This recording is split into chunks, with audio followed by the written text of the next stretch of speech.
There comes a time in everyone's life where we must face the truth. But what is the truth? Did existence really begin with the Big Bang? Is what we've been taught in our history books some sort of fictional reality? It's hard to find the truth in a world full of lies. However, we do have the strength within us to find the truth, to unveil it, and present it to the world for what it really is. It's your world, your reality, your truth.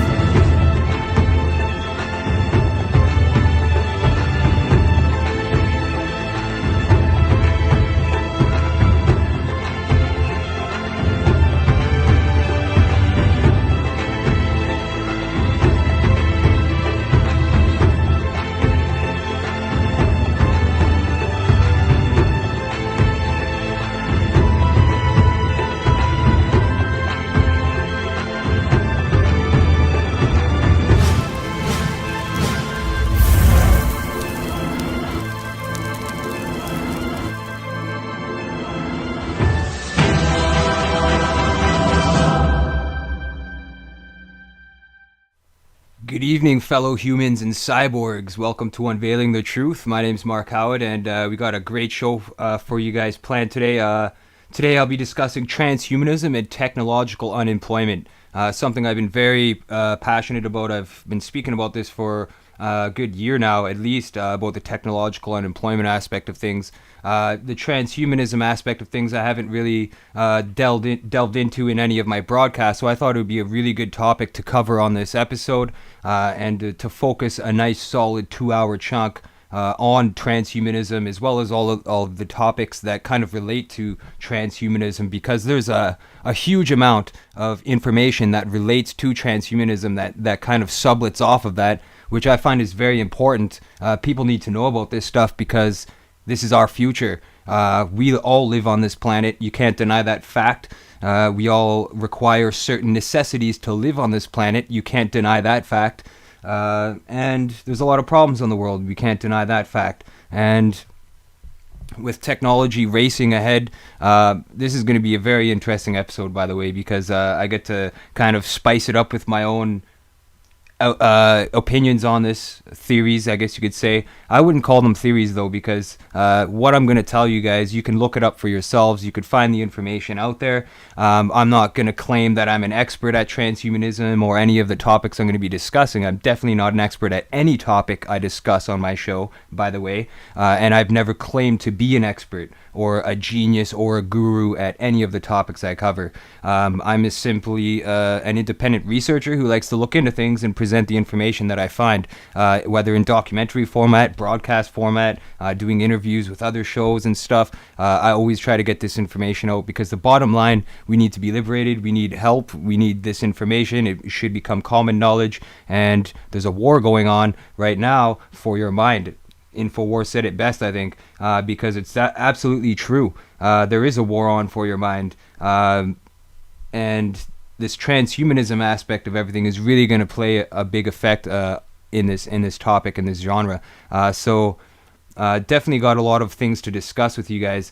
For anybody who may not be aware of what transhumanism is, because I know a lot of people might think, transhumanism is some sort of sexual gender, because I've talked to people about transhumanism before, and they give me this look like they've never heard that term before in their life. So very important that everybody knows what transhumanism is, as well as all of the information regarding it. So that's why I'm trying to get this information out to you guys.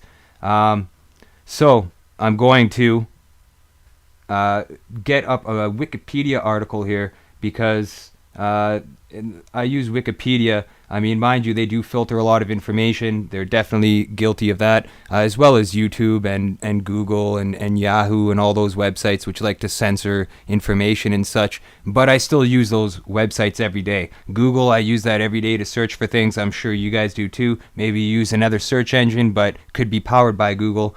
Google definitely has a lock on that. And I like to bash Google, obviously. I like to, reveal the truth about how they take information. They could track you, monitor what you search, all that kind of stuff. but it's still a good resource to use. And likewise, Wikipedia is as well. You just have to be careful, I guess. Not so much careful, I guess you could say, but you've got to really understand Wikipedia. Like, they're going to put out what they believe is the truth or the common knowledge about these topics. So you are going to get good information out of Wikipedia articles. You're also going to get the tainted, brainwash version, which they want you to believe and adhere to. So I'm going to get this article on the screen and read it out to you guys.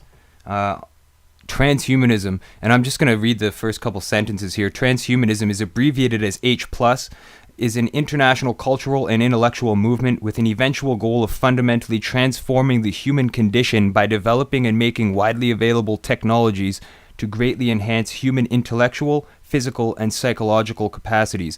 Transhumanist thinkers study the potential benefits and dangers of emerging technologies that could overcome fundamental human limitations, as well as the ethics of developing and using such technologies. They speculate that human beings may eventually be able to transform themselves into beings with such greatly expanded abilities as to merit the label post-human.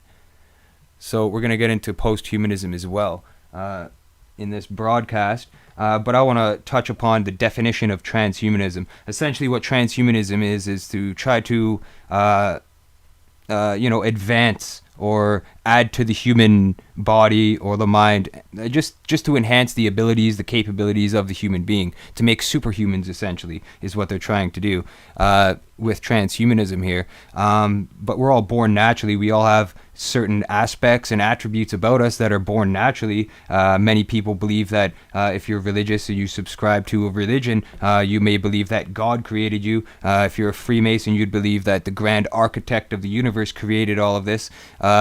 Or even deeper, Osiris or Apollo, essentially, is what you're looking for there. But what I'm trying to say is everyone has a different belief on how we became here, how we became human. But the fact that we can't deny is that we are human. We do require necessities on this earth for survival. We need to eat, we need to drink, we need to breathe. There's all these things that we need, fundamentals of survival. And essentially what transhumanism is setting out to do is advance that, to build onto that, to give us non-natural, I would even say use the word supernatural capabilities and powers. Now, transhumanism is a very, very fundamental topic in today's day and age because they are advancing technologies right now to do this kind of thing. And we're going to get into these technologies and who's responsible for doing this stuff later on in the episode. But I want to talk about the other topic of the broadcast, which is technological unemployment, because that's very important to understand what that is. It's pretty self-explanatory, really, technology unemploying people. And that's what's happening in the world right now. And that's due to transhumanism in a way. Not so much transhumanism, but what could become linked in and merged with transhumanism later on. What we're seeing now, and I'll explain the reasons for this, my personal opinions and beliefs on these reasons for these things happening. And there are very serious problems in the world that I'm going to be discussing right now.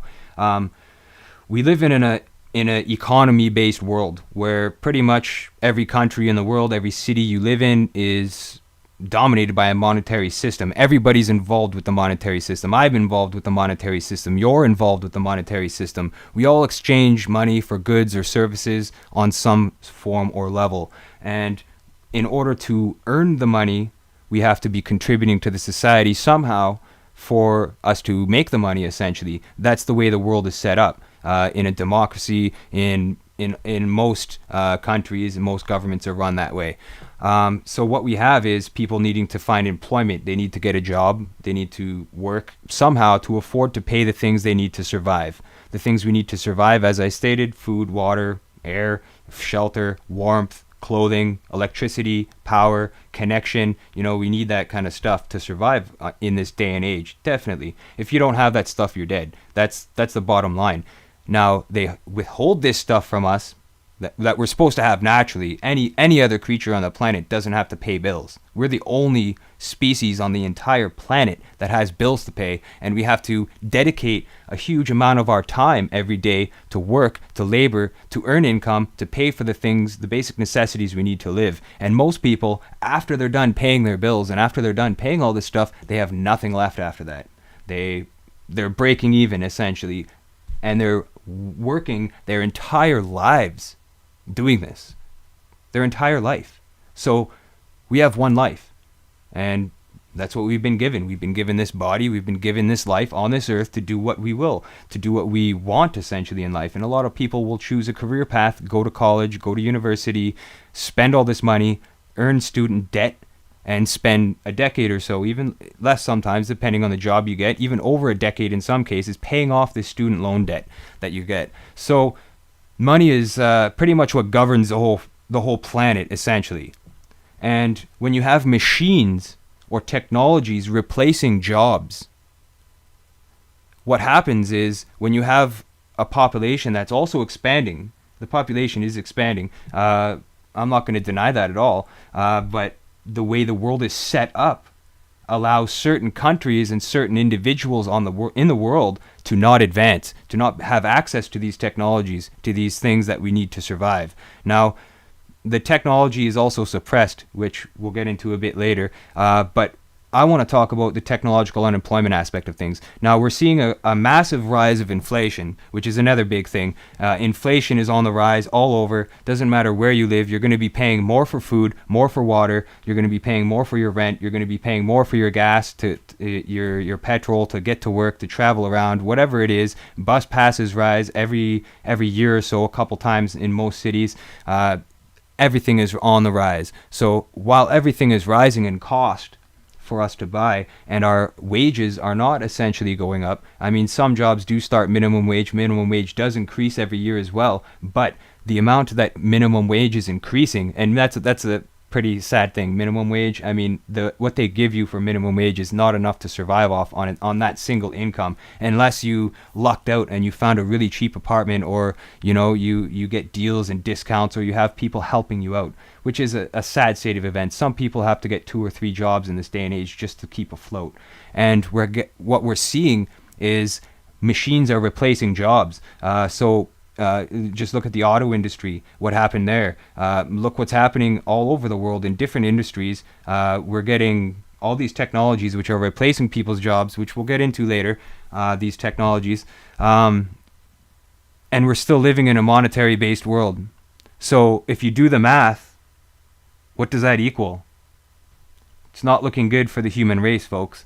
And it's steadily increasing. And that's all I'm trying to point out here is it's on the rise. We need to look out for this. Now, people are adapting to this situation, which is another thing I've noticed. And I've been doing this for even before I even knew what technological unemployment was, or transhumanism, and that's DIY, do it yourself.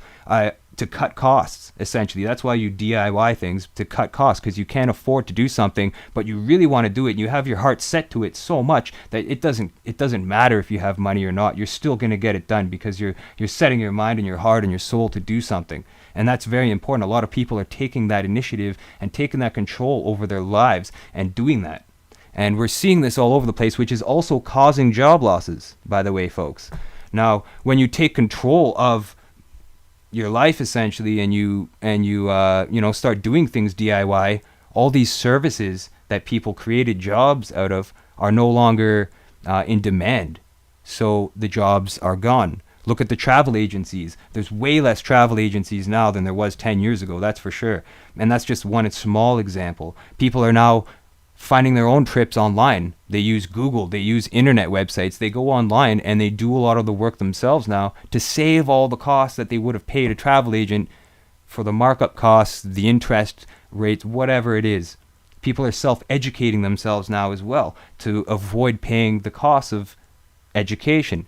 So we are advancing and developing to adapt to the cost, to the rise of inflation and the job losses, but the jobs are continuing to decrease. And if you're hearing politicians talk about, we opened up all these new jobs and stuff, I mean, yeah, okay, that's what they're promoting.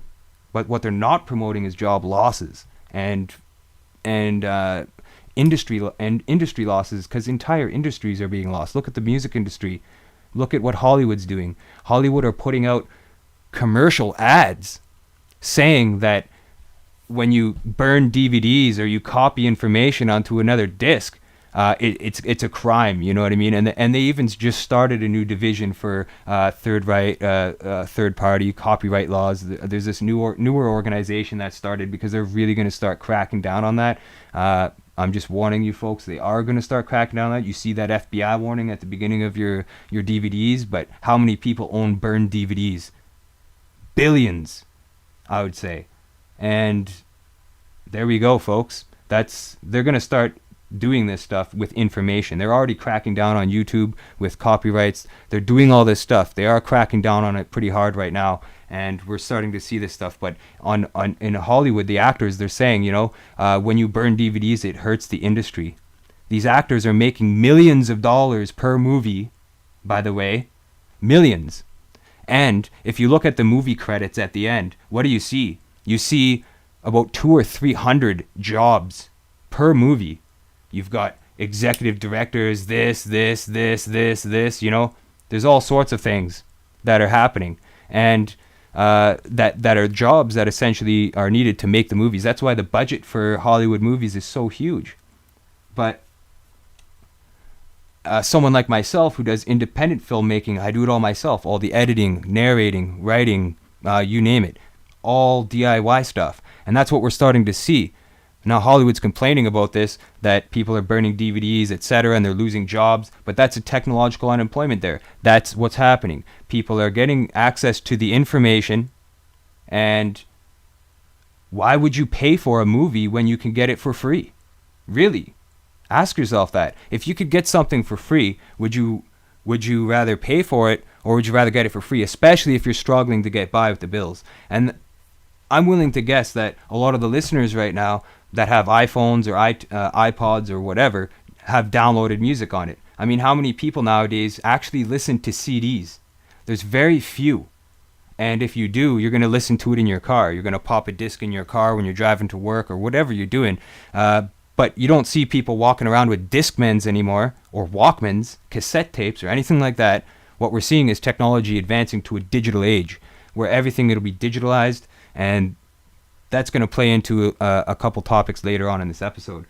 So I really did want to point out about the technological unemployment aspect, because that's very important. I mean, when you're living in a monetary world where you require money to survive, and your jobs are being taken away by machines, by technologies on a massive scale, it's just increasing. And if you look at the last 30 or 40 years only, look at that tiny sliver of history, human history there. And look at the technology then and now. Now you can see how fast technology is advancing now compared to what it was 20, 30, 40, 50 years ago. A lot of technology was suppressed, however. Nikola Tesla, with his technology in the early 1900s, cellular technology, all this stuff that he came up with, free energy, that's another big thing. That would liberate people all over the world, would be self-sustainable, free energy devices. If everybody had one in their house, on a panel in their house, a self-sustaining, regenerating energy unit which would power your house, I mean, that would just liberate people's bills. They wouldn't have all this stuff to pay. You could power whatever you need. That's what they don't want. They don't want people growing their own food. They don't want people developing and generating their own power. And this whole solar panel thing, I mean, yes, solar panels are good, solar energy is good, but if you look at governments, look at the Canadian government, they're paying people to essentially leech off their solar energy to give other people energy because they want to profit off it. It's all about profit in the end, and that's the bottom line, is the profit. So if you're living in a monetary world and you've got technology advancing at the rate that it is right now, do the math. The math isn't looking good. That's all I got to say. And I mean, I felt it even with running a record label, people downloading music instead of ordering CDs and buying CDs. The only time I'd ever really sell CDs is when I'd go on tour with bands and sit at the merch table and set out all the CDs and sit there. And after the band plays, a bunch of people would come up and buy the albums because they thought the band was awesome. That's how a lot of bands now are being able to sell their discs. There is still a lot of people that are traditional and will buy CDs and stuff, but essentially they're downloading it, they're getting it free because that's what we're doing. We're learning to DIY things. We're learning to cut costs, to get free stuff if we can, to eliminate as much cost as possible just to survive and function with what we need to do on this planet. Now, there's a lot of other things too that we're going to be discussing here involving technology, but I wanted to get the other definitions out there for you guys just to categorize. So I'm going to go back to the transhumanism subject of things, technological unemployment. Now you guys know my opinions on that and what I see coming in the future. And I think if you just look around the corner, it's coming fast. That's for sure. But there's different kinds of humanism. There's transhumanism. There's parahumanism. There's posthumanism. And I'm going to define these for you guys so that you can understand the difference. Transhumanism here, as Wikipedia we already read, but here's posthumanism. And posthumanism is essentially after humanism or beyond humanism. It's a term with 5 definitions. These are the definitions of it. Anti-humanism, which is irrelevant essentially to today's discussions. Cultural posthumanism, a cultural direction which strives to move beyond archaic concepts of human nature to develop ones which constantly adapt to contemporary techno-scientific knowledge. Then there's philosophical posthumanism, a philosophical direction which is critical of the foundational assumptions of Renaissance humanism and its legacy.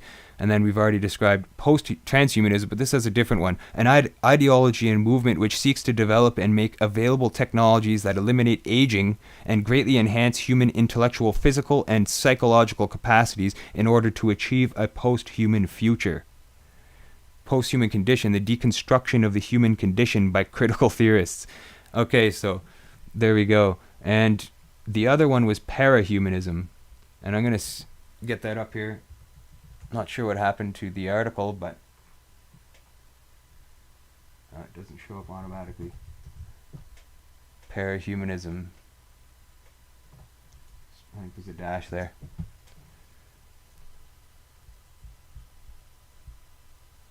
Well, it does not exist. That's strange. Because I found information on it. Where was that? It might have been in this article here, parahumanism.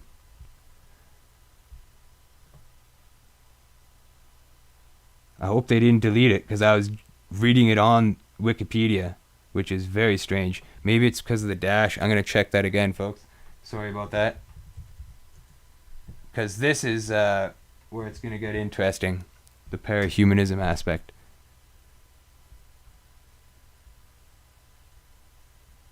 Well, here we go. Parahuman. So I guess maybe the term parahumanism doesn't exist. That's probably what it is. But a parahuman or parahuman is a human-animal hybrid or chimera. Scientists have done extensive research into the mixing of genes or cells from different species. Example, adding human and other animal genes to bacteria and farm animals to mass-produce insulin and spider silk proteins, and introducing human cells into mouse embryos. So chimeras, I'm sure you've heard of that term before. And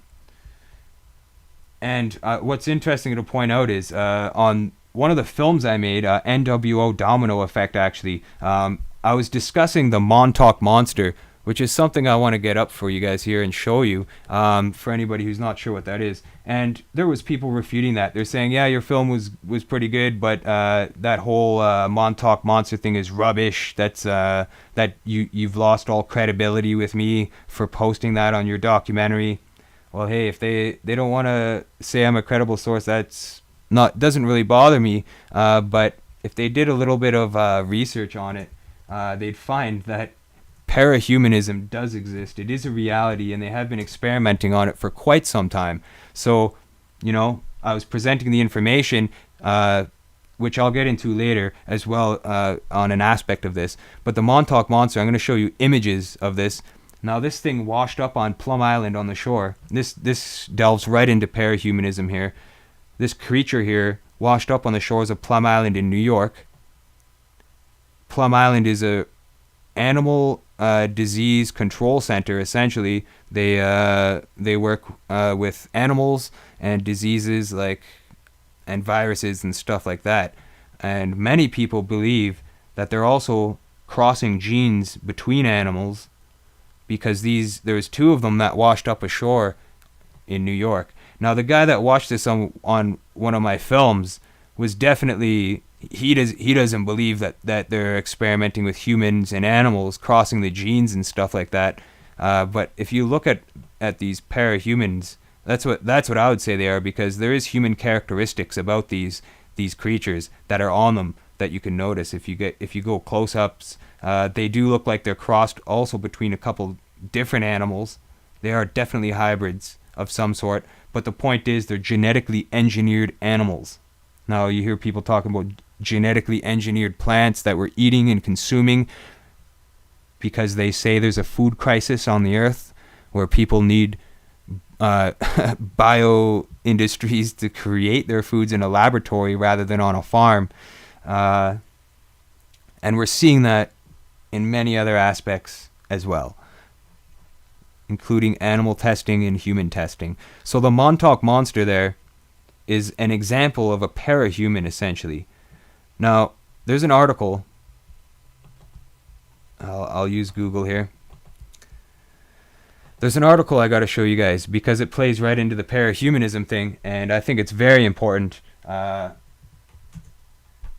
discuss on this show. And this is going to go right into a lot of things. This is all going to blend up nicely by the end of the broadcast. I'm sure everything I talk about will make a lot more sense at the end. Sorry if it's a bit scattered right now, but I'm trying to anybody who might not know about this stuff, I want to at least get them on the same level as some of you who may know about what I'm talking about here, just so that in case somebody doesn't know, because that's the worst thing when you're talking to somebody and they don't understand anything, they don't have a clue what you're saying, what's transhumanism or what's this, I mean, I try to break it down in a very easy way for people, and this is from the dailymail.co.uk. Here we go, folks. And this is evidence, this is proof right here, essentially, that they are doing this. They are blending humans with animals. Here it is. 150 human-animal hybrids grown in UK labs. Embryos have been produced secretively for the past 3 years. Now, this is a really good article which explains it. Scientists have created more than 150 human-animal hybrid embryos in British laboratories. The hybrids have been produced secretively over the past 3 years by researchers looking into possible cures for a wide range of diseases, similar to what you got going on at Plum Island, by the way. The revelation comes just a day after a committee of scientists warned of a nightmare Planet of the Apes scenario in which work on human-animal creation goes too far. And the Human Fertilization and Embryology Authority is currently considering whether donors can be paid for their services. Last night, a campaigner against the excesses of medical research said he was disgusted that scientists were dabbling in the grotesque. Figures seen by the Daily Mail show that 155 admixed embryos containing both human and animal genetic material have been created since the introduction of the 2008 Human Fertilization Embryology Act. Right here. That's it. 2008 Human Fertilization Embryology Act. Check it out, people. This legalized the creation of a variety of hybrids, including an animal egg fertilized by a human sperm, cyborgs, in which a human nucleus is implanted into an animal cell, and chimeras, in which human cells are mixed with animal embryos. So they are doing this, as you can see. And you've got the Montauk monster right there. Now, you've got other examples of this parahumanism. And why they're doing this is because they believe that just as with genetically modified foods, essentially, why they're doing this is because they believe that there's certain qualities or attributes with certain animals, insects, birds, you name it, that if mixed with the human DNA and you can get the right formula and you can get the right scenario going, essentially, you'd be able to create some sort of parahuman hybrid with the abilities of that animal or insect. Now, you might ask what abilities a human being could possibly need, because we're the king of the, we're the top of the food chain, king of the jungle, I guess you could say. But there is all sorts of things that they're trying to do, like it's hard to explain, I guess, because it's hard to find examples. These are very secret programs. They don't tell you exactly specifically what they do most of the time. I mean, I was looking for a bit of information on it, and I did find some, but because of the wide spectrum of topics covered on this show today, I didn't really delve too much into that. But there is examples that can be found, but there's like, life, prolonging life is one of them. Digestive, like internal organs, better functionability of that. They could even be testing with chameleons, changing pigment of skin, blending, camouflaging, eyesight, sharper precision eyes, hearing. All these things would be something that they would be looking into, as well as being able to swim underwater. Human beings that could go underwater mixed with aquatic animals, so that they could live underwater essentially, or at least be submerged under there for extended periods of time, similar to a frog, I guess you could say. So they are testing with these things. And you might ask why they're doing this. Well, because they can, and they get funding for it. And guess who's paying for this? Taxpayer dollars. So we are essentially paying for these people to do these tests. Now, some of my viewers out there, some listeners, might even say that, okay, I don't think there's anything wrong with that. I think it's okay to test these things, to test the limits, to push the boundaries of science, etc., etc. And myself personally, I don't see anything wrong with it essentially too much. There is problems that could come out of it, but the problem I have is that it's funded from the taxpayer dollars in most instances. But also, I mean, crossing human genes with animal genes, I don't think that's natural, and there's no reason for it. There's no point in doing it. I mean, okay, if they're doing it for science, to see if it blends, to see if it mixes, that kind of thing, okay, I guess in a way you could say it's good to know these things. But I mean, what it seems like is happening is they're extending it. They're letting it go too far, essentially. They're pushing the limits way too far, I think, on this. If you look at what the Nazis were doing and experimenting with humans in camps and all that kind of stuff, all the tests they were doing, look at Mandela, Siamese tests, sewing people together, their brains, sewing their bodies together to see if they could, live and function, twins, all these tests that they were doing. It seems like what the Nazis were doing is being continued today, is what I'm trying to say. And anybody who's aware with Project Paperclip or has read The Rise of the Fourth Reich by Jim Marrs, there's a lot of information in there that, yes, these Nazi scientists were given access into America as well as Russia, and they've been working on these sort of tests, these sort of things for many years. So this has been going on for decades. The want and the programs that essentially fund this kind of stuff, and most of them were started by Nazi scientists. Plum Island is no exception. So that's one thing that's important to point out here, is that we do have a Fourth Reich essentially going on, definitely. But we also have mad scientists, as I call them. There's mad scientists. They're real, they're living, and they're being funded by us.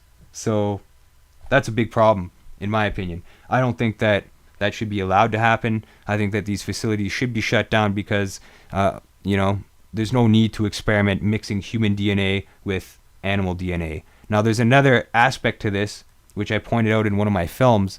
And if you look at Egyptian gods, which, by the way, a lot of Freemasonry essentially is a lot of, based a lot around Egyptian mythology and the mystery schools and all that kind of stuff. And if you look at Egyptian gods, they're hybrids as well.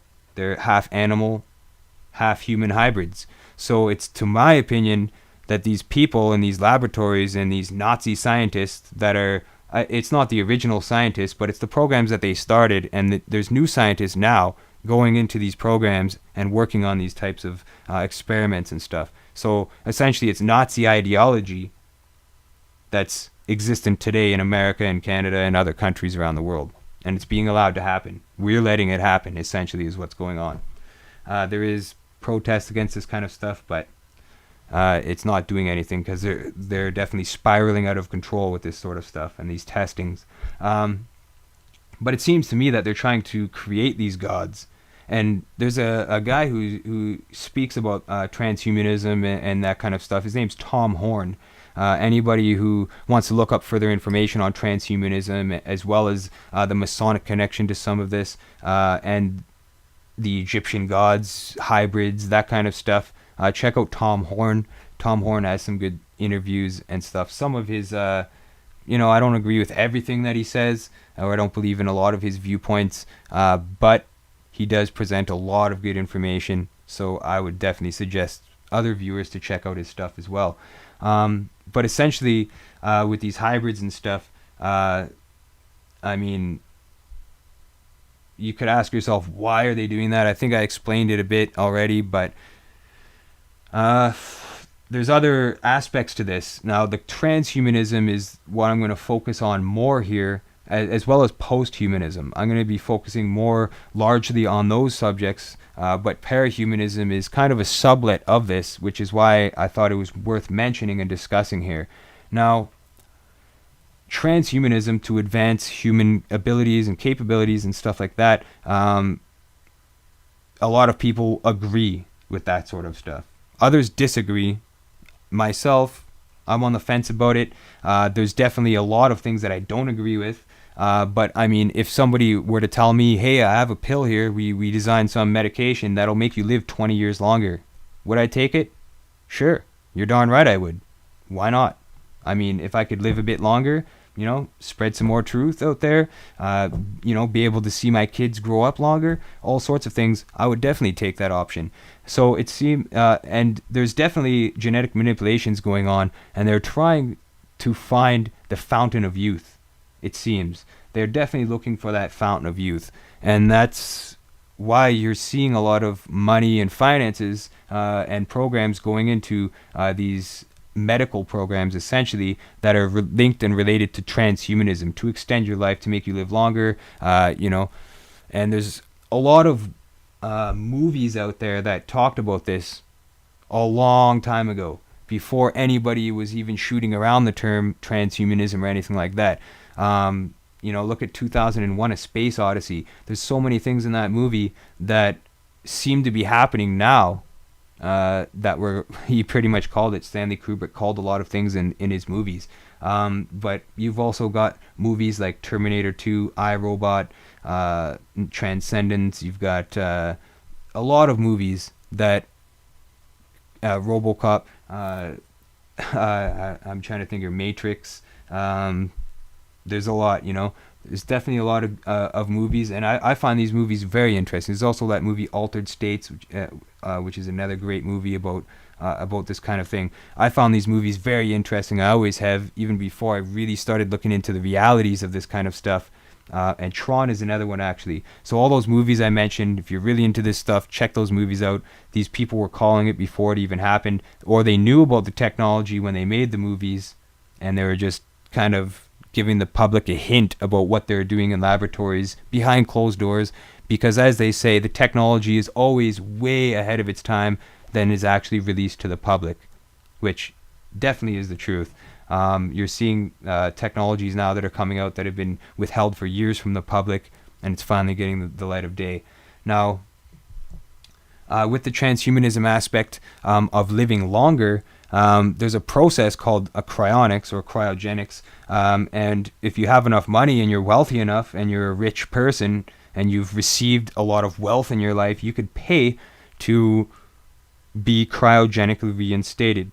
Now, for any viewers out there who aren't sure of what this is, essentially what that is after you're dead, they freeze your body or they cool it down, and they keep you alive for a certain amount of time, and they pump you full of chemicals, and there's a big long process that's involved in this, and is essentially for when the transhumanism technology comes into play, which it is now. It's really starting to come out in the open now. You'll be able to transfer your consciousness into a body that's going to live forever, that's not going to break down, that's not going to die, essentially. But cryonics and cryogenics essentially is like in the movie Star Wars with Han Solo, who was frozen for all those years, and then he's de-thawed by Princess Leia in Jabba the Hutt's lair. You know what I mean? That is cryogenics, essentially, is freezing the body to try to bring it back later on. And there is a lot of people that did this, and this is an extension of transhumanism, essentially, to make someone live longer, or to be able to come back later on, is something that a lot of these people are trying to do. And I have a DVD documentary, actually. I wasn't able to find this anywhere on the internet. I looked for it for a streamable version just so it's really quick here to show you guys on the screen. I couldn't find that, so what I did was I took my cell phone and I set it up to the TV, and I recorded this segment from this DVD I have, and the DVD is called Unexplained Mysteries, and I believe it's with Patrick McNee, if I'm not mistaken. But I did capture that clip right from my TV for you guys so that I could show you. So I'm sure that a lot of you probably haven't seen this video clip here, because I couldn't find it on the internet anywhere. So hopefully a lot of you guys haven't seen this, but this is about cryonics, and very, very, very interesting. And it even has a statement from I think it's the founder or the director of Alcor, ALCOR, Life Extension. It's a company that does this sort of thing. And here we go.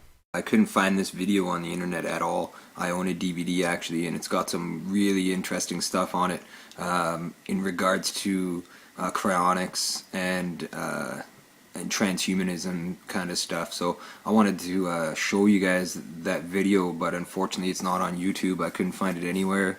I looked for it online to try to find a streamable version just to show you guys, but I'm gonna have to play it right from my TV and record it with my cell phone camera here. So it won't be the best quality video, but at least I'll get to include this segment in today's show. So here we go. I just got to unpause it and get it all set up for you guys. I'm going to try to line it up as best as possible and then edit the video afterwards. That is the billion-dollar question. Preserving your memories. There are about 10 people now working on my archives. When I come back, they'll pull me out of the frosty freeze and they'll thaw me out. I've got it so set up that my memories will be there. The world of science fiction and fantasy is filled with tales of people returning from the grave. Our story is not so much a tale about Frankenstein or mad scientists, but about people who have made a decision that upon death they wish to undergo cryonic suspension with the hope of one day being revived.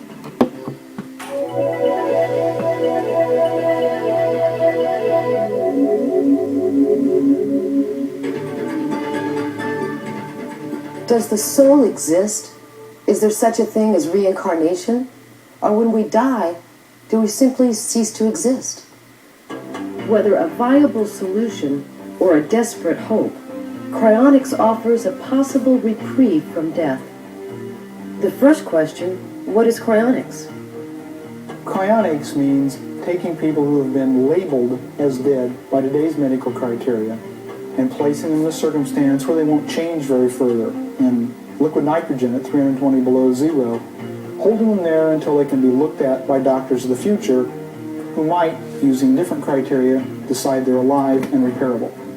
The whole point of cryonics is not love of being frozen, it's love of staying alive. People from all walks of life have expressed an interest in cryonics. Among the more famous is the noted 1960s activist and proponent of cyberculture, Dr. Timothy Leary. Timothy Leary first came to prominence in the early 1960s as a professor at Harvard who advocated the use of hallucinogenic drugs as a means to self-enlightenment. Larry was also involved in the civil rights and the peace movement. Timothy, why at this point in your life are you considering cryonics? Why are we sitting here talking today?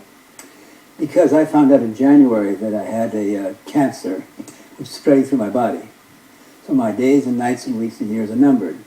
Cryonic is the only one right now. It's very primitive. It's extremely experimental. I don't think I will be let back, but I'm going to do everything in my power, using the science that's available, to study this issue so that in the future, maybe my grandchildren will have this option.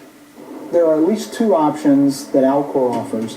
One is whole body suspension, where the entire body is frozen. That's a minimum of $120,000, most of which is actually invested so that the patient can be cared for an indefinite period of time. We also have another option called neurosuspension, where only the person's head is frozen, on very occasion of a person's brain. And the reasoning behind this is who we are is in our brain. Now, are you planning on undergoing full body suspension? I don't know. I probably will have a brain drilled. I left my body kind of drift. I look like Gandhi now, the full body.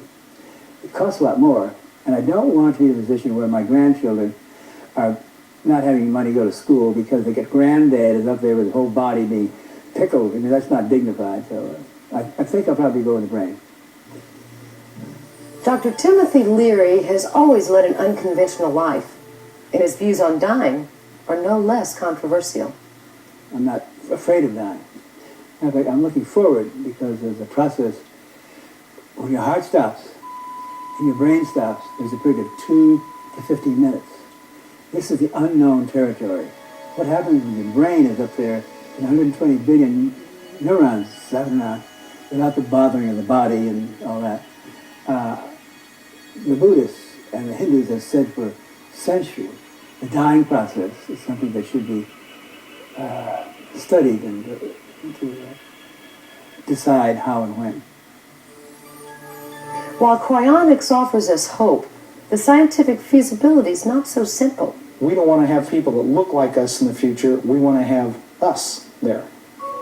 We do know already that we can freeze sperm and corneas and heart valves and skin and many other human organs, including frozen embryos, fertilized embryos for in vitro fertilization.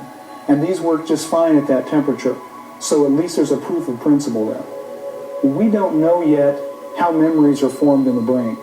So we cannot go in and freeze a brain, thought, and examine it and see if the memories are still there. Even in very elementary animals, we can't do that. That should be solved in the next 10 years, though. Scientists are getting very close to understanding that. And then we can really begin to make progress because we can know where the identity of that person is. That is the billion-dollar question. You see, no one's ever talked about it before, preserving your memories. I have over 1,000 cardboard cartons, which have every piece of paper that has any personal reference to me. There are about 10 people now working on my archives. These are my memories. And once they get on the computer, you see, then you can order them and you can punch up what happened in July 4th. When I come back, it's going to be fascinating. They're going to have to, it's a very delicate, you can imagine. They'll pull me out of the frosty freeze and they'll thaw me out. I'll probably be looking at 3 doctors with clipboards, right? I hope not, but I've got it so set up that my memories will be there and I can retrace my life. It's going to be on a computer. So do you think you'll retain your same personality? My personality is, I am an adventurous philosopher. I'm a dissonant philosopher. It's an ancient tradition, Socrates all the way up. I hope that I will maintain the attitude of curiosity and a trusted belief in human nature, and above all, humanism, to empower the individual to do it yourself with your friends. I hope I keep that, and I'll have instruction. If I come back a Republican, turn me back off, okay? Plug in. Turn on, tune in, and plug in something. Eric Drexler, in his book Engines of Creation, discusses how future development of nanotechnology can reverse the severe cellular damage caused by low temperature freezing. We think that a lot of repair in the future may be done by using nanotechnology, which is the next step smaller than microtechnology. It means building machines at molecular size, which could actually go inside cells and do repairs, much like the machines inside our cells already do, but these will be programmed to do more things. Okay, will you show me the procedure? If I came in here, what would happen to me? As soon as the patient has been declared dead, they're placed inside this mobile rescue cart. We pack them in ice, add water, start circulating it to cool the patient as quickly as possible. We also add a number of different medications to protect the brain, and to circulate these medications, we use this heart and lung resuscitator, which is basically a mechanical CPR machine, and this keeps the blood flowing and gets the medications to the brain. Once we're back here in Scottsdale with the patient, we place the patient on the operating table, still packed in ice. We want to keep them very cold.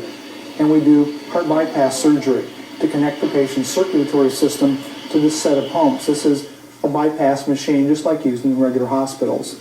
The object here is to replace up to 70% of the water in the patient's body with a chemical called glycerol, same thing as glycerin.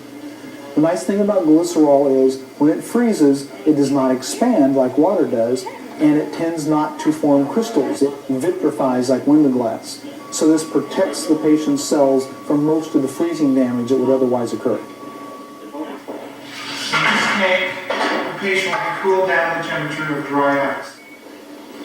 The patient, wrapped in plastic, will be lowered into this oil. This oil is made of silicone. It will be pre-cooled to about 10 degrees below freezing. Once the patient is at dry ice temperature, minus 110, we pull the patient out, wrap them in a sleeping bag for padding, and then strap them into this aluminum pod for physical protection. They're strapped here, head down, and the pod is placed on. The pod is lifted up in the air with a hoist, and we slide it into a dewar, a large stainless steel container for the cool down to minus 320 Fahrenheit in liquid nitrogen. Is there a soul? And does cryonics validate or reject the idea of reincarnation or a divine afterlife? Now, I don't belong to any religion. I would call myself a high-tech Buddhist or a scientific Buddhist. The Buddhists knew that if you turn off your mind, then you're open to all sorts of visions which come from your brain. I found Buddhism and Confucianism to be very hopeful and humanistic. Now, when they talk about reincarnation, they're talking about reincarnation of the soul. And I'm talking about reincarnation of the brain. I think that most of the very sophisticated Buddhists would approve of what I'm doing. If they don't, well, I'm not going to worry about it. Beyond the question of scientific feasibility, cryonics also raises philosophical questions, such as, will society continue to advance? And will future generations want to revive a backward people into an already overpopulated planet? No, I don't want to come back. Here I am. Oh, God, the world is filled with unwanted children. The last thing we want are more old people spending all these resources. When there are hundreds of millions of infants being born, unwanted, unplanned, unprepared for. It raises basic questions about human dignity and the human soul and spirit. How would you adapt to a society where your knowledge and skills are basically outdated when you come out of the sleep state? I love that question. I've been stuck with the situation where my ideas are ahead. And the most dangerous thing to be is 10 or 20 years ahead of your time. 40 years, it was like, oh yeah, but see, Galileo was busted, and the history of people with really good ideas after they're dead, really. So now I hope to come back totally bewildered. What a thrill. The last thing in the world I want is to go back to a world like this. I will have to learn new skills, learn a lot of knowledge about the science of the future, but that doesn't concern me. The people that run the Cryonics Institutes, they're our kind of people. They're very intelligent, they're imaginative, they're utopian. I think it's the most exciting area of science. And it's so simple. When the time comes, I'll just press the button, stopping all of the life preservation techniques, and it's going to be quite painless. I don't want pain, I don't want helplessness, I don't want to die with indignity. I've tried to live a life of activity, and I don't want to have to wheel around having my diapers changed. Bottom line there. Obviously, we can't guarantee the future. We can't guarantee this is going to work, but you don't start a project assuming it's going to fail. This might work. The difference between might and won't is infinite. This is a gamble. I personally would say the chances are 1,000 to 1 or 10,000 to 1 against my coming back. I'm not worried about that. I want to live and die in the best fashion possible. I don't care at all. I'm doing my best to be an explorer for the human race. You learn from my mistakes, and that's what science is all about. I'll probably goof up, and they'll forget to put the plug in. It's all right. People will learn. Plug in. Turn on, tune in, and plug in or something. Ha, ha, ha. Sorry about that. Okay, one last thing. If you really do come back, is there anything you're really anxious to do again? Well, basic to me now, I think to most human beings, are family. And I'm a great grandfather. I was a grandfather, now I'm a great grandfather. I want to come back and see my children. I'm looking forward to it. That's our show for today. Before closing, a final note. With all the grief and turmoil in our world so graphically exploited, it is indeed a pleasure to recognize and applaud the kindnesses of humanity that still prevail. Couldn't find a streamable version of that anywhere, and I asked in the chat room actually if anybody has seen that clip before, so I guess it hasn't really been posted online or anything like that. Actually, we just got disconnected. My computer crashed and shut down on that. Very sorry about that. Been having a big time computer problems lately, so it's been a lot harder to get videos out and render them, and as well as the broadcast last episode as well, the interview with Vince Palomara. My computer just went black screen first time ever, so been having some serious computer problems, but that's what happens when you rely on technology, right? For sure. But yeah, that was an interesting clip in regards to the whole process of how they do this, how they can extend your life, or how they try to. But notice how they said it was about $120,000 for the head. That's where they cut your head off just so that they could keep your brain frozen, so that when they need to access the memories, that they can do that. Apparently, I did read something that Timothy Leary backed out of doing that last minute or something like that. No, I can't verify that or not, but I do want to point that out. But this clip does exist. He did talk about it. He was going to go through with it, as well as the Alcor life extension program. You saw the president on there explaining the whole process. Now, the Alcor life extension building, essentially, or the company, is based out of Scottsdale, Arizona, so it's in the United States, but they're saying like $120,000 for the head one, and it's not even guaranteed. So, these people are, spending $120,000. I can't imagine what the full body one would cost if just the head is $120,000. It's probably about $1 million for the full body reinstation. So very interesting stuff, and that does extend on to the transhumanism, because this is where the technology is going.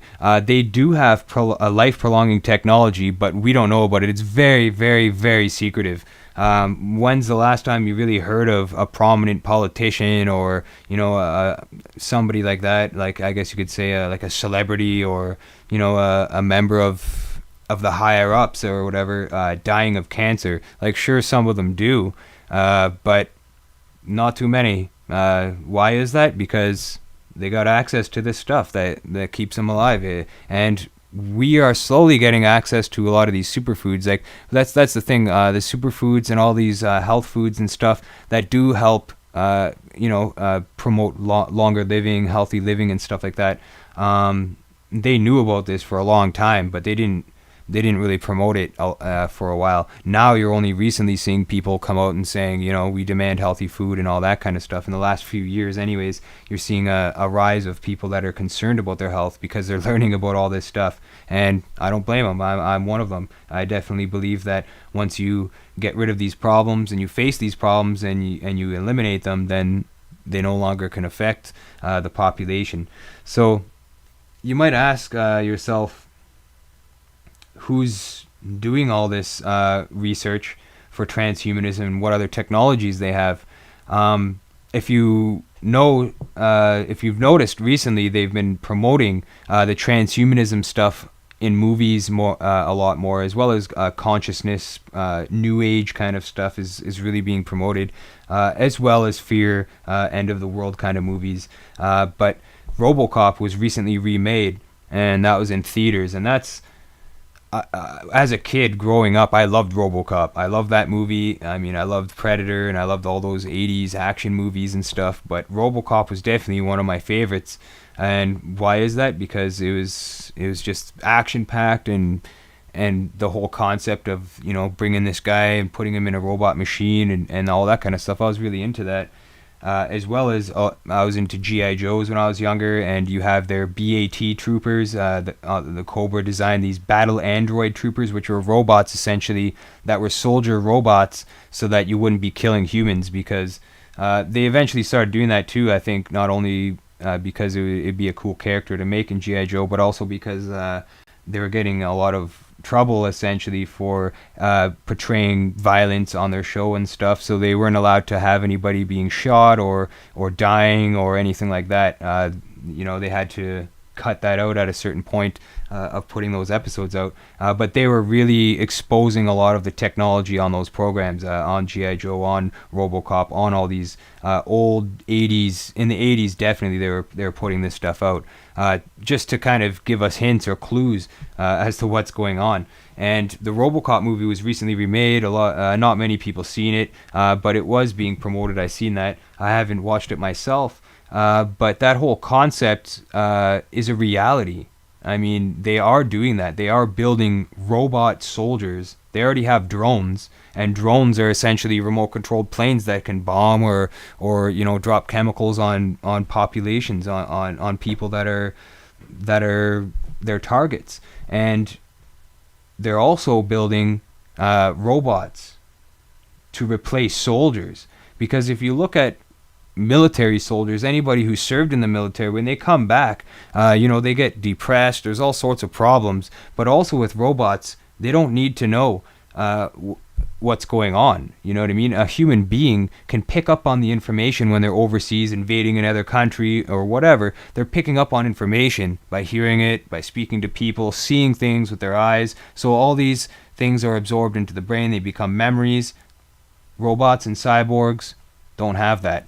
And they don't have to worry about that, which is why they're really pushing and promoting that kind of technology. They're putting a lot of money into developing these sort of technologies for military purposes. And one thing I got to show you guys is a book that I have here.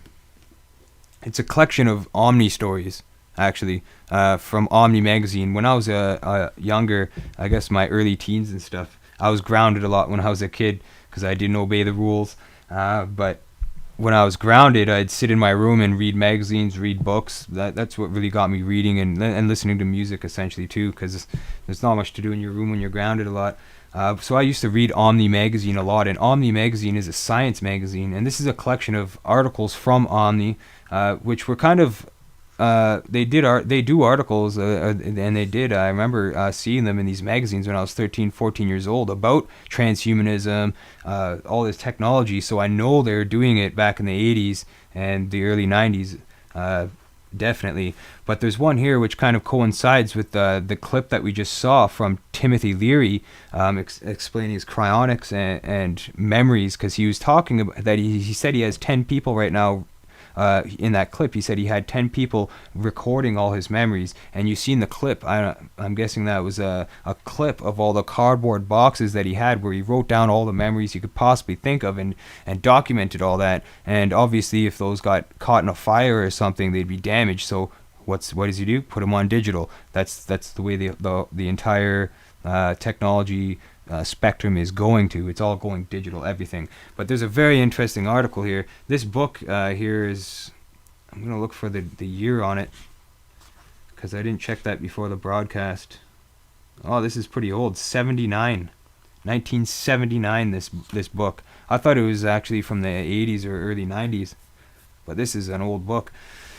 And this is an article by Judith Hooper called Memory Transplants. And this coincides with the Timothy Leary clip, as well as what I'll be talking about the robots programming memories into them, like what Timothy Leary was saying. He wants to, transfer his memories into the other body so that you'd remember things. But here's an article on that from 1979. Imagine an ultra-modern memory clinic in your city. A lifelong bigot sits in a waiting room ready for his monthly memory transplant. Gradually, his bitter memories of one racial group are being supplanted by more pleasant ones, and his prejudice is dropping away. Meanwhile, in a treatment room, a troubled couple is keeping divorce at bay with therapeutically enhanced recollections of each other. Also on the clinic's roster are patients who come to drive out their accumulated furies or to reach an understanding of their past. Such a treatment center is what University of Washington psychologist Elizabeth Loftus says is a fantastic but possible application of what she had discovered as part of her research into human memory. Her work has also convinced her that human memory can be tampered with and falsified like an embezzler's account ledger, and that all of us are walking around with our minds at least partly filled with forged memories. Very interesting. That's how these intelligence agencies and advertisers and people like even Edward Bernays was doing that stuff. The king of propaganda was doing that stuff in the early days. So they've been manipulating thoughts and mind control for a long time here. But here we go. This comes as something of a blow to many mind experts. Although about 50 different theories on memory may turn up in textbooks, most psychologists cherish the sacred belief that there is such a thing as a permanent, if not always accessible, memory, a notion fortified decades ago by a neurosurgeon named Wilder Penfield. So that's very interesting there about memories, how some people believe that they're permanent, that once they're etched in your brain, they're always there. Now this is where it gets pretty interesting, and I know that they were doing this here in Canada. This verifies it. In the 40s and 50s, while operating on epileptics at the Montreal Neurological Institute, which, by the way, Montreal was where Dr. Ewan Cameron was in the 40s and 50s, involved with this sort of stuff. Guaranteed. There's a link here. Guaranteed. Penfield probed parts of their exposed brains with electrodes to pinpoint damaged areas. The patients remained conscious during surgery and, to his amazement, suddenly started giving reports of memories right there on the operating table. Some replayed long-forgotten conversations or reheard entire symphonies, and others relived childhood scenes in all their primal splendor. It must be, Penfield reasoned, that in some musty attic of the mind, frozen tableau of the past lie stored. These memory traces, or engrams, Penfield claimed, could be reawakened by hypnosis, by direct electrical stimulation of the brain, by free association, or by other truth-seeking techniques.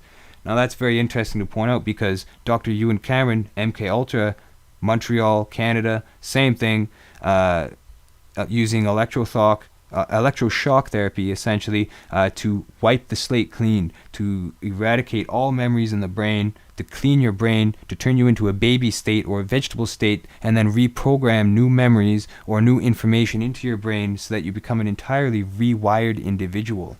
Now, they've been doing this since the 40s and 50s to the brain, and we'll get into some implications of this in a bit. But what if it turns out that the magic Madeleine Marcel Proust bit into recaptured a phony past? That's the drift of Loftus's work. This is another interesting aspect to this whole thing. Memory is less a faithful scribe of experiences, she suggests, and more a poor answering service manned by frazzled or negligent operators. In one experiment, a person is shown a murder suspect with glasses and straight hair. When the eyewitness later overhears someone describing the suspect's hair as curly, however, he will almost invariably remember a frizzy-haired culprit, Loftus says. What makes a phony memory so treacherous is that once it's implanted, it can become the truth. A witness can even pass a lie detector test with flying colors, absolutely convinced that the false image in his memory is identical to what he saw. Details supplied by others can contaminate one's own memory, Loftus asserts.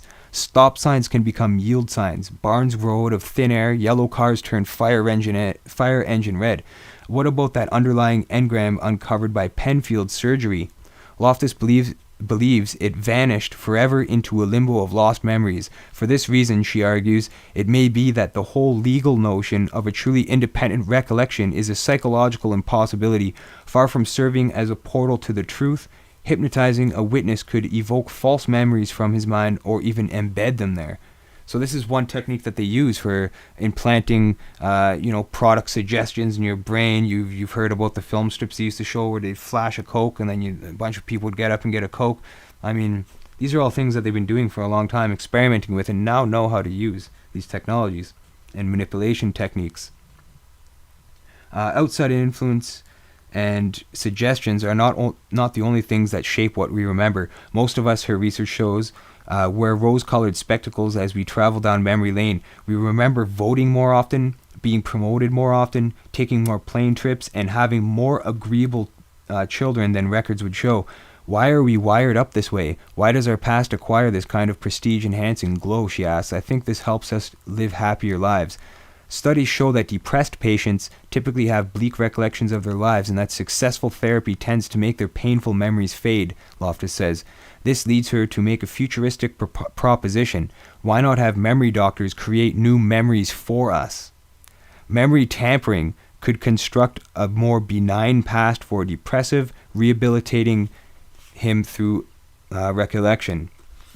The idea may not be so far-fetched, Loftus contends. In the periodical American Psychologist, two therapists argued that by creating a new truth in the present, the past is necessarily changed. There we go. And this is something I've been studying for a few years, psychology and all this kind of stuff. According to the article, hypnotist psychiatrist Milton Erickson once used hypnotic suggestion to implant brand new memories in a patient who recollected her childhood as an unhappy time. As a result, the woman surfaced from her depression. Beyond problems of mental illness, Lofton suggests, a little tongue-in-cheek therapeutic memory reconstructing might even be offered in a clinic setting, like the one described earlier in this article. And it goes on to say, although she has not proposed it, it is tempting to envision a little collective memory tampering as well. Could we erase ancient national feuds, genocide, and old colonial grievances from the world's psyche? Would we wish to? There you go. That tells you that they want to erase what we know about the past, all the truths that we know. They can easily change the way we think about this kind of stuff. It's very important to think about that when you're going about your day-to-day things. All this undetectable mind control that's happening around you at all times. Your brain is always absorbing information at all times, and you're essentially, your life is being molded and shaped by the experiences that you have, by all this information that you soak in on a day-to-day basis. And when they can manipulate that and control it, that's what they're after. And the problem they're having now is people are protesting against this stuff. People are learning the truth. We're becoming smarter. We're also evolving. Just as their technologies are evolving, so is the individual. You and I, we're evolving as well. And because of this, and we're evolving through education and awareness. That's how we learn. We become, as I said, it shapes who we are as individuals. And what's happening is all this stuff is influencing people, and some go left, some go right, you know what I mean? Others go cut through all that BS and go straight. That's the path I choose. I try to anyways. But that's the thing, like, people are influenced by all sorts of different things. And when people protest against this and they learn too much and they know too much, they have ways to, ridicule you, smear campaigns. You see the internet suppression of articles and videos and certain speakers. You don't see this kind of information on mainstream media.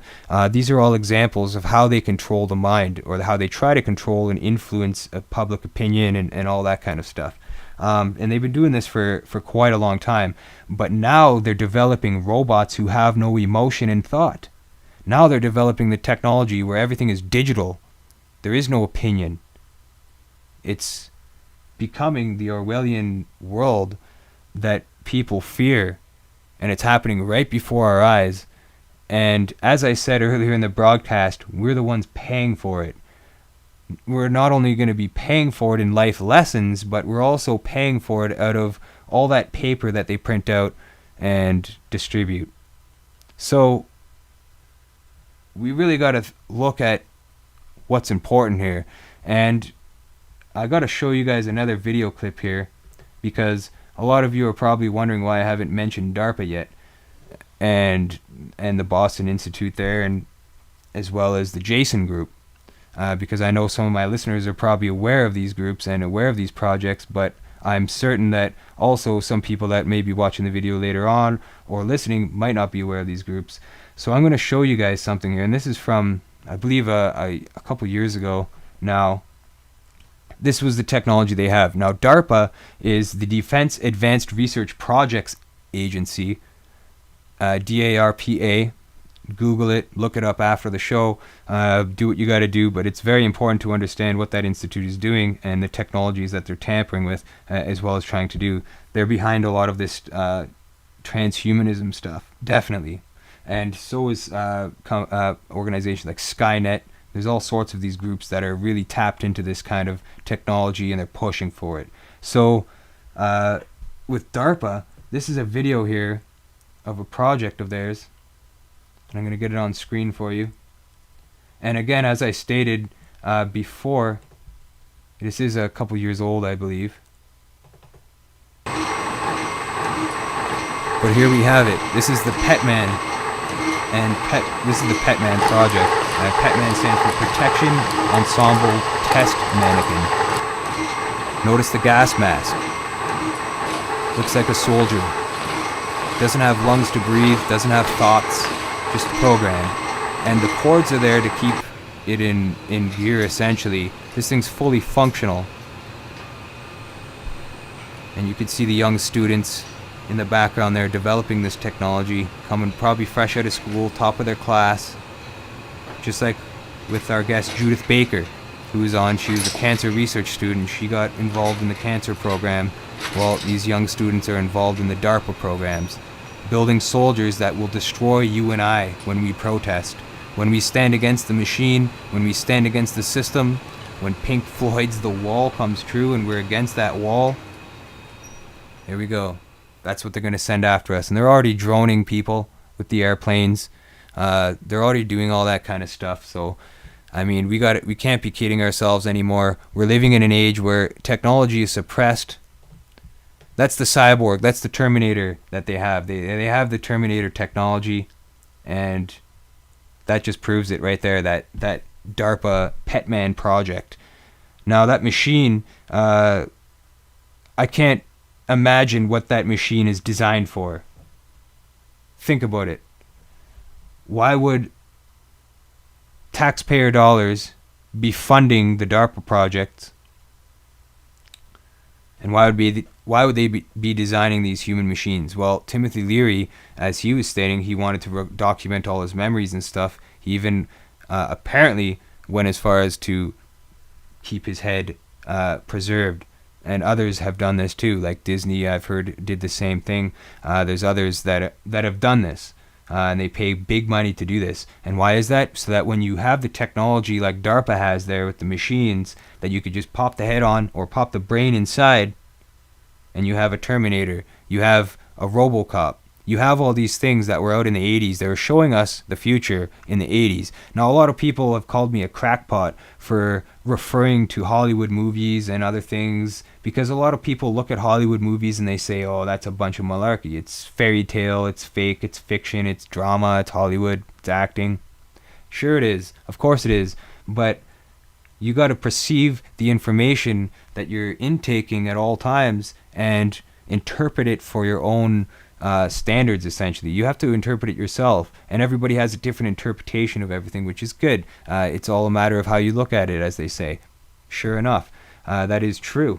However, there's some facts that you can't deny, and when you see a robot like that on a conveyor belt doing humanistic things, I mean, use your imagination. That's one thing I always do, is use my imagination, and I think a lot of people are starting to do that nowadays too, is using their imagination to, figure out, like, what kind of technologies do they have? What could they possibly be doing to my food? What could they be doing here? When you see all the evidence and you start connecting all the dots and it all starts making sense and you see this stuff as a reality, your imagination isn't so far-fetched, because think about it, that's just your imagination. Imagine what these scientists and these people who are on payrolls can imagine, and what they're being paid to imagine. Now, if you can imagine this and I can imagine these things, imagine what they're imagining. And that you just saw one of these things.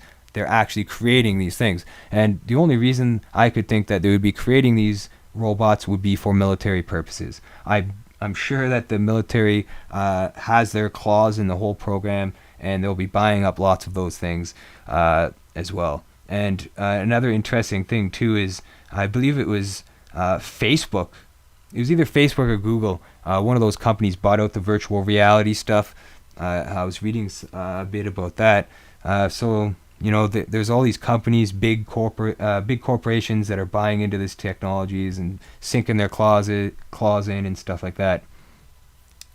But you might be thinking, like, who's administrating it? Like, I just showed you DARPA, which is one of the institutes that are responsible for this. But there's also a group that administers all that stuff, and it's pretty secretive, actually. And they're called the Jason Group. This is something that you guys should all know about as well, and I'm just typing Jason, Jason. Oh, no, this is talking about Jason. Yes, in the Golden Fleece. But there is a relation. Let me just see here. Jason. Here we go. Jason Advisory Group. All right. Jason Advisory Group. Jason is an independent group of scientists which advises the United States government on matters of science and technology. The group was first created as a way to get a younger generation of scientists, that is, not the older Los Alamos and MIT radiation laboratory alumni, involved in advising the government. It was established in 1960 and is somewhere between 30 and 60 members. You might not think that's too bad, but when you go down, here we go. Activities. For administrative purposes, Jason's activities are run through the MITRE Corporation, a non-profit corporation in McLean, Virginia, which contracts with the Defense Department.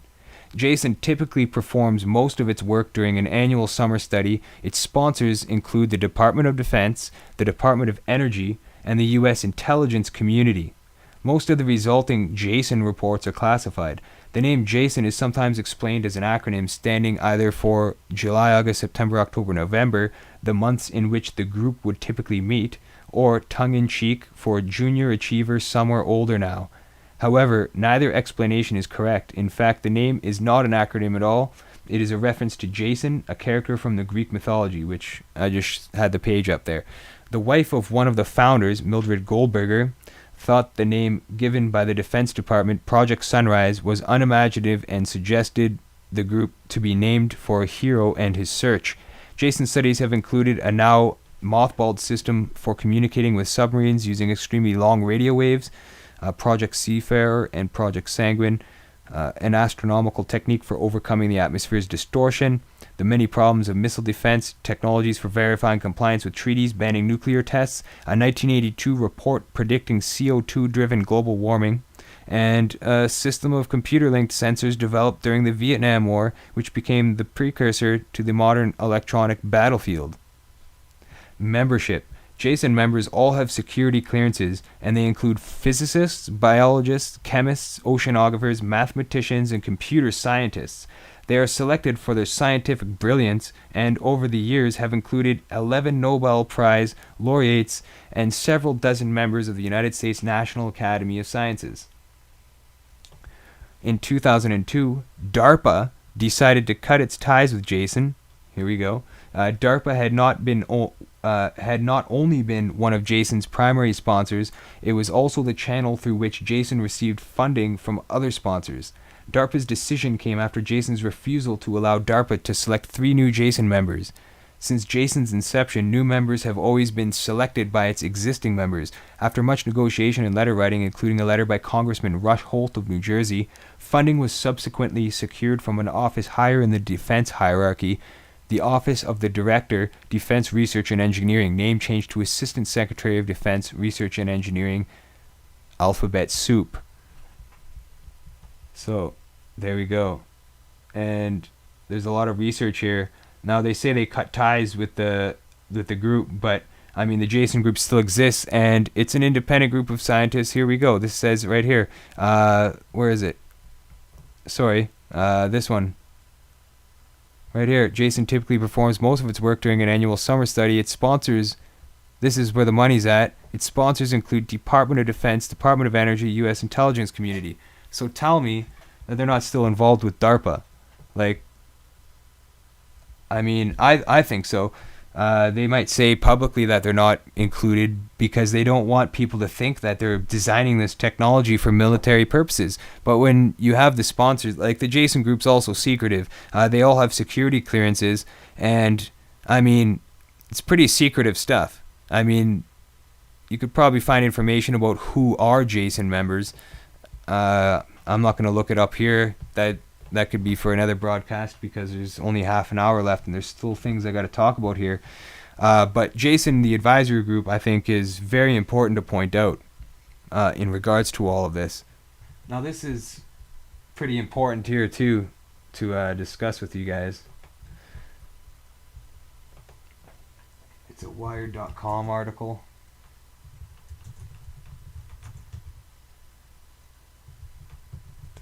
Top Pentagon scientists.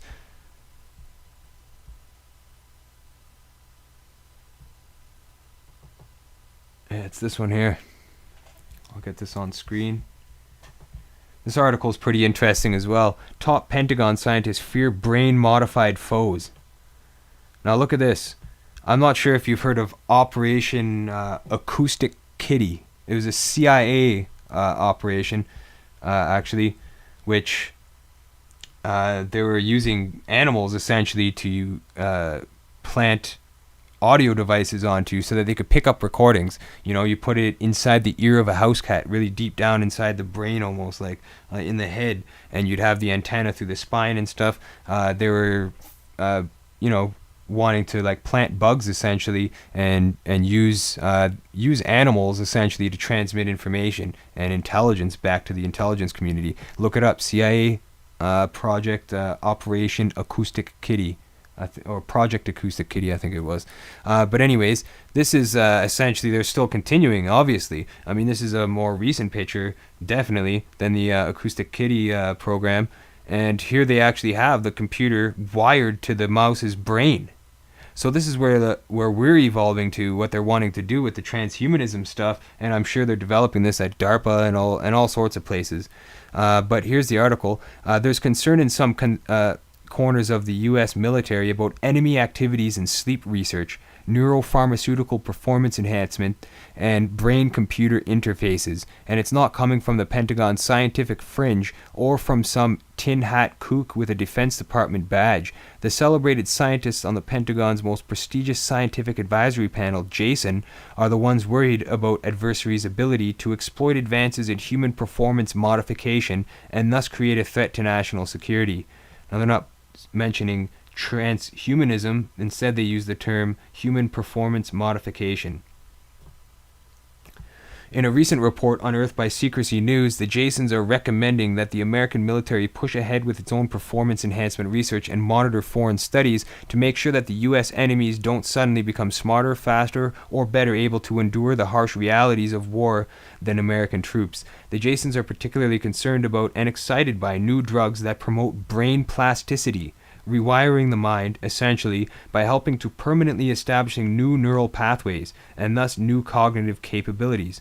The military has already tested these neuromodulators as a way to keep troops alert after sleepless nights. So they're already testing these things on troops, on U.S. soldiers, and they're doing a lot more than that too, I'm sure of it. I'm sure if I dug a bit deeper, I'd find that. I'm sure you guys can do some more research on this afterwards. But right here, but these drugs will certainly have extensive off-label use for improvement of memory and cognitive performance. They may have the additional effect of weakening or overwriting existing memories. Exactly what I was reading about from 1979, and this information is coming out now. And I just read you guys an article from Nobny from 1979. Depending on the ultimate performance of these drugs, adversaries might use them in training programs or field operations to increase troop effectiveness or modify troop behavior and or emotional responses. The scientific group also wants the military to keep close watch on the hardware and software which connects the human brain to machines. American researchers have used these brain-computer interfaces to develop new prosthetics and to train monkeys to control robotic limbs. Northrop Grumman just won a Pentagon contract to develop binoculars that will tap the subconscious mind. The Jasons believe the primary threat potential for adversarial use of a brain-computer interface may arise in a feedback mode. This is where it gets interesting right here. Sorry, folks, just trying to get the mouse up here, but there it is. Sorry. Where was I? The feedback mode, in which an interface provides a soldier with a simple signal or a pain-pleasure pulse in response to externally provided situational information. Longer-term adversarial developments may include prosthetic applications providing specialized sensory input or mechanical output. So this is where they're talking about blending machines to soldiers. They already have that. They definitely have them wired with computers, tracking, Wi-Fi, you name it. But now they're going further than that, and we're seeing the Universal Soldier, like the movie Universal Soldier, coming into play here. And this article goes on to explain some of the stuff that they're doing. But because Jason is fearing that other countries are developing this technology, they've definitely enhanced the program. And this is an old article. What year is? I think this is from 2008, if I'm not mistaken. Yes, it is. Look, up here. Wired.com, 2008. So yeah, this is an old article. This is 6 years old, this article here. So you could definitely imagine what they got now. I mean, it's pretty crazy. And the reason why they do this, though, also is, and you wonder why they're building these underground facilities and all that stuff. Anybody who watched the Unveiling the Truth episode, Secrets of Sudbury, went into detail, quite a lot of detail actually, about a lot of these underground facilities that not only exist where I live, but also in several other places. They're building underground facilities, and there was one facility that they're building in South Dakota in the United States, and actually Snow Lab here in Sudbury is advising them, essentially, because we have the neutrino laboratory. We have an underground scientific laboratory here in Sudbury, and over there they're building a massive underground facility. And I wish I could remember the name of that facility offhand. I know I have a document downloaded somewhere, but it would probably take me a while to find it. So just watch the Sudbury episode if you're interested in finding out a bit more about this. But this underground facility, there's all sorts of different sections for sciences. And what it said there for the Jason team and all that stuff definitely kind of coincides with what's down there, what will be down there once they build it, if they haven't already. That's the thing. There was like a biology section. There was definitely a radiation and atomic section. They had all these sciences, but it's a massive science facility that was like 10 stories high. It's a massive facility that they're proposing to building there. And why would they be doing that? You know what I mean? Why would they be building robots and machines and digging underground and stuff? Well, because they have plans, I think. And these plans, it's not only plans, but it's also the planet itself. I mean, when you have machines doing all the jobs and producing in production, it definitely, you don't have to worry about people getting sick and dying from environmental Fukushima radiation coming through the ocean, or all sorts of things. Like you got what they say is global warming happening and all this stuff. Just extreme weather changes, extreme weather conditions, or viruses, bugs, flus. All these machines stuff wouldn't be affected by that. So the elite have the access to this technology, and we don't, essentially. We're actually, a lot of people don't even know about this technology, and that's what we need to discuss. That's why I think it was important to discuss transhumanism as well, just to see how far they're going and their intentions with this technology, and where we could actually foresee ourselves in the future with all of this. And that's why I mentioned a little while ago to use your imagination, because if you use your imagination, you could probably come up with all sorts of ideas on what they could be doing, or where these projects could be directing and where they could be headed. And you could even think of, of your own ideas of where this technology would advance to. And a lot of times you'll be right. In fact, they already have this technology out there, and we just don't have access to it. It's slowly bled out to the public over decades, sometimes centuries in the case of like Nikola Tesla technology and all that stuff. It takes them 100 years to get the technology out. Another thing DARPA is really involved with is DNA testing and manipulation. Genetic enhancements and stuff like that. Now that's one thing that Monsanto is also involved with their seeds. Putting the pesticides and all that stuff right from the seeds. There's all sorts of these, like basically when you're putting life or something that's from the planet into a laboratory and manipulating it, you're bound to get problems from that, side effects, because it's not meant to be tampered with. Life is pure in itself. Everything on the planet is pure on its own. And that's why when you eat organic food and you eat natural food from the earth that hasn't been touched by a human being ever, that is when you will start seeing an output, you know what I mean? And these people know that. They're developing all this technology, and it's really going to destroy our planet. It's really going to destroy the human race if you think about it. That's the only thing that it can do, really. When you got technological unemployment and you got people that are losing their jobs all over, like my friend said, he just lost his job last week. He got fired from his job because he was depressed, essentially. I guess his performance was down or something. But he was working there for, I'd say, over a year. He was a good worker there too. Like, I know he never took days off. He was always going and stuff. But they fired him because he got in a down stage.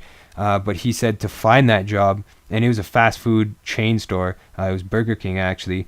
And he said he handed out 340 resumes before he got that job at Burger King. And I know this from experience too, because every time I've looked for a job, because it is hard, you know what I mean? You don't get calls back for jobs, and that's what we're going to start seeing a lot more on the rise, is people having a harder time finding a job and keeping a job as well. The last few years I've seen a lot of layoffs happening as well. A lot of companies laying off employees, downsizing, stuff like that. It happened to my wife last summer. She got laid off from her job because they were downsizing. So this is happening all over the place. People are losing their jobs. Big companies are shutting their doors. Technology is advancing and people are losing their jobs. And as I explained at the beginning of the broadcast, when you're living on a monetary system, the only thing that could happen out of that is chaos. There's a negative output on that. And we're starting to see the grind. In the human psyche, this is the way they're manipulating our memories and our minds, essentially, is by putting all this stuff and this stress and this tension on you. And it's destroying the human spirit, is essentially what it's doing. It's destroying the human innovation, human spirit, human spirituality, human kindness. It's destroying the family. It's destroying all this stuff that's so fundamental in our lives that a lot of people have lost contact with. They don't. It's just the way that the world is evolving. That's the one thing, is when technology advances and replaces humans, what do you think's going to happen? There's no emotion in technology. There's absolutely no emotion in technology or data or anything like that. Anything that's digital is emotionless. And that's a serious implication here. Definitely, whether you're building artificial intelligence or you're building a machine to replace a worker, there's a lot of serious implications there that is damaging, and we're starting to feel this around the world. I could see it. A lot of people are being affected by this, but we can be liberated. And I think once people really start waking up to this stuff and figuring out how we're going to solve these problems and overcome these threats that are in our future because of what the choices that big government, big corporations are making now. That's the thing, right? These people are making decisions now, and it's going to have an effect on us in the future. We're Generation X. We're the experimental generation. They're experimenting on us. We're the guinea pigs. We're lab rats, essentially. They're testing foods on us. They're testing products on us. They're testing life prolonging things, like with Timothy Leary there. They're testing all sorts of things with us. So we're essentially Generation X. That's what they're trying to do, and that's what the Nazis were doing as well. Testing and experimenting on human tolerance and thresholds and just medical testing. There's all sorts of testing going on, and it's intelligence gathering. That's essentially what it is. They're gathering intelligence about all sorts of different things that are going to have an effect on us in the future. And the problem with that is, it wouldn't be so bad if they were giving the information out to us and helping us as we the people, but they're not. They're essentially, as I said, bleeding out the technology, but they're also killing us off. They're slow killing us, and that's the problem. There's some crazy stuff going on in the world, definitely, with slow kill. Anybody who's aware of electromagnetic frequencies and the harm from Wi-Fi, smart meters, all those kind of frequencies and energies and stuff which are disrupting our frequencies and causing health problems, anybody who's familiar with that kind of stuff, as well as genetically modified foods, the health risks associated with that, the fluoride in the drinking water, the fluoride in the bottled water, the BPA plastic, all the chemicals even in the plastic that's not even BPA that we probably don't even know about, and just products, essentially. All the products we're buying, everything comes individually wrapped with inks on the plastic and all this chemicals. It's all chemicals that are leaching into the food. So when you're buying factory food, you're going to get sick. And that's the problem. And they're saying they're doing this to feed the world, but we have the technology. Why? Because we have the intelligence. And that's all it takes is intelligence, as I was saying at the beginning of the broadcast. Once you know and you're educated and you have the information, you can save yourself. Once you see the fire in front of you burning, you have a choice. You could either turn left or right or get out of dodge, get out of there, or you could grab a bucket of water and put that fire out. And I think a lot of people out there would rather grab that bucket and put out the fire so that it doesn't spread and harm everybody around them. That's the responsible thing to do. But unfortunately, people are seeing the fire and they're running the other way with their tails between their legs. And they're not discussing this stuff. They're scared to look into this stuff and teach themselves about what needs to be done to solve these problems. And I came up with the term the other day thinking about this stuff, and I think in the next few weeks I'm going to do a whole 2-hour broadcast on this subject, and it'll be the name of the episode will be called Solution-Based Activism. Because a lot of people out there are activists, yeah, and they are spreading the information, they are doing something about it, but their output and their mentality when looking at these things is not going to solve the problems. That's the problem. You need solution-based activism is when you set yourself goals to solve the problems. You're not only spreading the information, enlightening other people, liberating them with the information, but also you're being liberated from new information as well. It's like a vice versa thing, but also working together and figuring out what is effective and what is not to solve the problems. Anybody who's tried to email their city councilors or email their government or call their government or anything, write them letters, they can agree with me that you don't get return calls back. Sometimes you do. If you know your local person, they'll get back to you, but it depends on what you send them, really. If you send them information about certain topics, they won't even talk to you. if you're right about something and you're really accusing them of certain things, they won't reply back, and that's how they get you. A lot of people's voices aren't heard, and that's how they've been allowed to do this for a long time. But there's also, solution-based activism is what it's going to take to solve all these problems. I mean, the problems with building soldiers, like biomech soldiers and Terminators and Robocops and stuff like that, is, it's going to not only lose jobs and all that kind of stuff, but the emotionless factor as well. From the push of a button, these people who are in control could use this technology for nefarious purposes, which always happens. A missile is a missile is a missile is a missile. No matter which way you look at it, a bullet is a bullet is a bullet is a bullet. There's no other way of looking at those objects. Those objects are designed to kill. And once you realize this, it's like, what are you going to do about it, right? There's a lot of people that'll say, well, that's why they're trying to ban guns or try to remove guns from the public, because there's people that are irresponsible with firearms and stuff.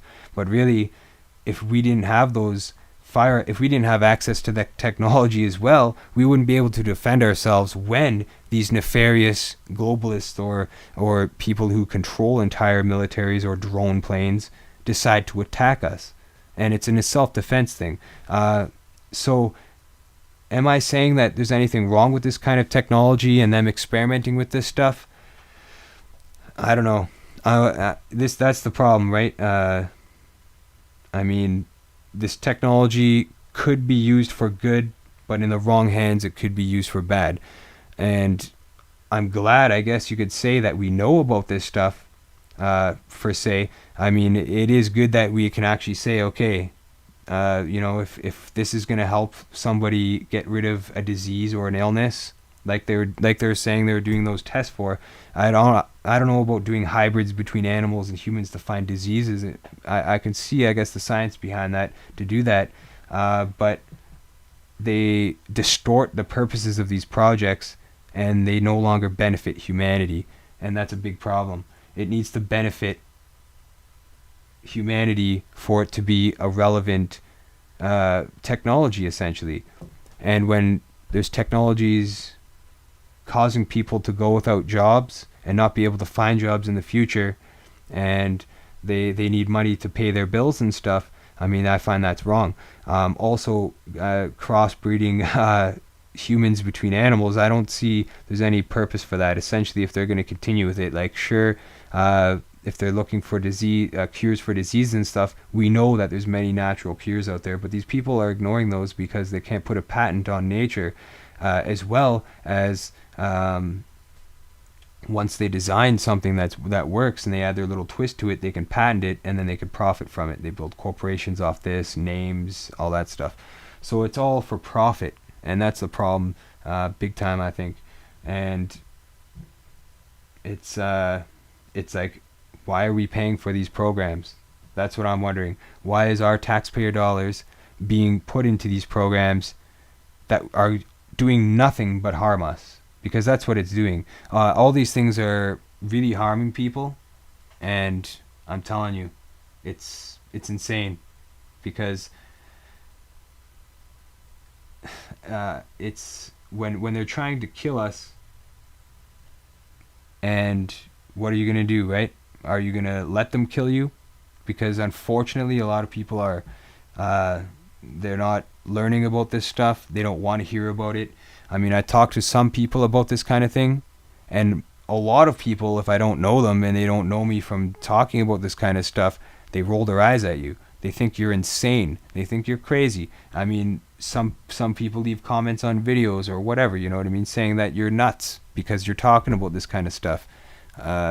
It really baffles my mind that when there's a fire in the house, and you're telling you're warning your fellow human beings about that fire, that they're going to either run away or get burned by the fire. They're going to duck and cover where they stand, and that fire is going to spread and incinerate them and kill them.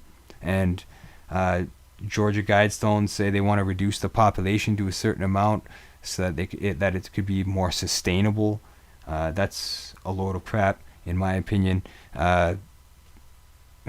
There's so many places on the earth right now where you could live, where it wouldn't feel so overpopulated anyways. That's how they trick your mind as well. And that article in Omni is pretty interesting about how it talks about programming the memories and having an influence on the mind. That's one thing I've always been into is psychology, because I find it fascinating the way the human mind works. And I've always mentioned in my documentaries a bit of psychological reflections on certain topics that I'm discussing. And the education system is a big one. How children are raised from babies to infants to growing older to conform to a certain way of lifestyle. And if you take a baby, and these people know this, these globalists and elitists know this, if you take a baby freshly born out of the womb and you bring that baby to a certain environment, it's going to be influenced by the surroundings, by who's influencing the child, and they can have children grow up a certain way and thinking a certain way, so they're more easily controllable. So that's one thing that they do. They get us from a very young age. People are born into the world, and they're a product of their environment, essentially. Now, Sigmund Freud, who was a psychoanalyst and a psychologist, I guess, he believed that the human spirit, the essential human spirit, is carnal. It's an animalistic beast type thing that's driven by sexual desire and animalistic impulses and urges. And I'm more on the side of Wilhelm Reich in that argument, because Wilhelm Reich and Freud, Reich was a student of Freud for a while, but then they had disagreements, essentially, and Reich went his way with his beliefs, and Freud did his thing. And Reich was saying that no, like the primal human instinct is not a negative thing. It's not a negative beast, because Freud and as well Edward Bernays, who was his nephew, essentially, who is the father of propaganda, who companies would hire so that he could program thoughts and impulses into the mind. He's the one who got people into who said smoking was good, and was responsible for a lot of the smoking advertisements. He was also responsible for promoting the fluoridation of the water. So all these harmful things he was promoting and making it seem in the public's mind that it was good, and it still happens today. But where I was going with this was with Freud and Reich. Reich was saying that people are influenced by the environment that they live in, not by some carnal thing that they're born with, that everybody's born with. But Reich was arguing that when people are born, it's how they're raised, and it's the world that they're raised in which has an effect on them, and that's what turns people into carnal beasts. And I totally agree with that. I definitely 100% agree with that. I mean, people do have carnal desire within them, but I guarantee you that it's not from birth. It's been programmed into you from results like this, from the article we read in this book, and what I showed you today about the mind control, implanting memories. They're chipping animals, putting computers up to their brains because they know how your brain works. That's how well it is. And even in Sudbury here, we have Dr. Michael Persinger, who teaches at the university, and he was employed by the CIA for quite some time. He developed the God helmet, which is where somebody could put on a helmet and move objects on the screen by thinking about it. So I don't know if he's a member of Jason or not, but I know that he definitely is involved with this kind of technology. And he was at the forefront of it, essentially, being able to do things with the mind and all that kind of stuff. So very, very interesting stuff to think about, definitely. But in all of this, all I got to say is keep your mind open, obviously, and make sure that you know what's going on, because there's a lot of crazy things going on in the world, a lot of technologies that they're putting out there, and it's for nefarious purposes. There's a lot of things that are negative in the world, and we need to sort of transition to solution-based activism, not only identifying the problems but doing something about it. And that's really important, I think. And the best way to do that is first educating yourself, but also just eliminating the problem, working together, eliminating it. This is causing us harm. get rid of it. This is causing us harm, get rid of it. That's causing us harm, get rid of it. That's what we need to do. And there's so many things causing us harm right now that we're allowing to happen every day, and it's a big problem. And the technology that they're designing now is definitely getting out of hand with military technologies designed to kill us, viruses, medical technologies. We have the cures. They're suppressing them for monetary gain, for profits. So lots of problems to address. So that's definitely going to have to be an episode that I do, solution-based activism, because I could think of a million things that would work with that episode. So I want to thank everybody for joining us. We got 1 minute left. Thanks for joining me on today's show. Hopefully I taught you guys something. If not, hopefully you enjoyed the presentation and I presented it to you in the best way I could. And again, peace to everybody, and tune in next week. We have Greg Carlwood from Higher Side Chats joining us. It's going to be an awesome interview. So peace out, everybody. Cheers.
There comes a time in everyone's life where we must face the truth. But what is the truth? Did existence really begin with the Big Bang? Is what we've been taught in our history books some sort of fictional reality? It's hard to find the truth in a world full of lies. However, we do have the strength within us to find the truth, to unveil it, and present it to the world for what it really is. It's your world, your reality, your truth.